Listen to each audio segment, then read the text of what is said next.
জিদ, তুমি জানো নি তোমার বাবার ইন্তিকালের পরে কে বাদশা হবে? বাবার পরে সন্তান হয় আমি হব। তুমি জানো না তোমার বাবার ইন্তিকালের পরে হাসান গদির মালিক, এইটা চুক্তিনামা দেওয়া আছে। এজিদ বলে কেমনে ক্ষমতার মালিক হব? ষড়যন্ত্র শুরু করলো হাসানকে কিভাবে মারা যায়। ইমাম হাসানের দুইজন বিবি ছিলেন, হাসান রাদিয়াল্লাহু তাআলা আনহুর দুজন বিবি ছিলেন। বাবা ছোট্ট বিবি, বয়স কম ছিল, বাবা বুঝ কম ছিল। ওনার ঘরে একজন দাসী ছিল, বাবাজি কাজ করত। ওই দাসীকে আর একজন পুরুষ লোক মারওয়ান নামক এক বেঈমান খরিদ করেছিল।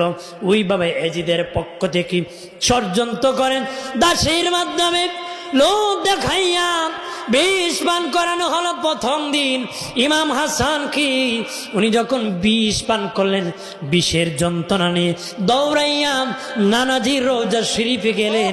দয়াল নবী হাত মোবারকা দিয়ে চিকিৎসা দিয়ে দিলেন, ইমাম হাসান ভালো হয়ে গেলেন। আর জোরে বলি ভাইরা আমার, দ্বিতীয় দিন আমার ষড়যন্ত্র করল রে, বিষ আবার খাওয়াই দিল। নাউজুবিল্লাহ বলি। ইমাম হাসান দৌড়াইয়া নবীজি রোজা গিয়েছেন, নবীজি চিকিৎসা দিয়েছেন, ভালো হয়ে গেছেন।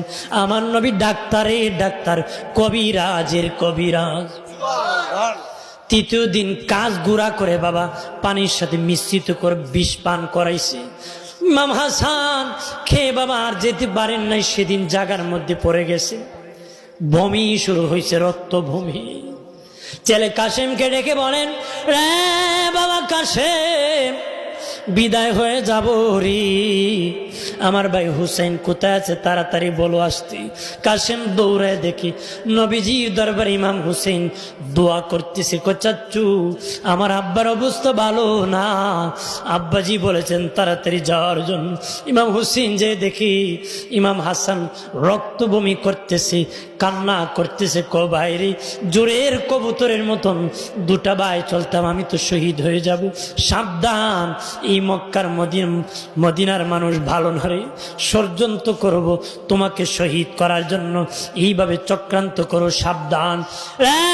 ভাই হোসেন, আমি বলে যাই, আমার বেটা কাশেম বড় হবে, তোমার মেয়ে সকিনা যেদিন বড় হবে, তোমার মেয়ে সকিনাকে আমার বেটা কাশিমের সাথে বিধি জামাই বানাইও।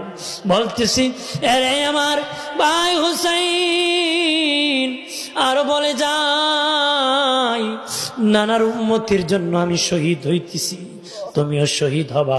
কারবালা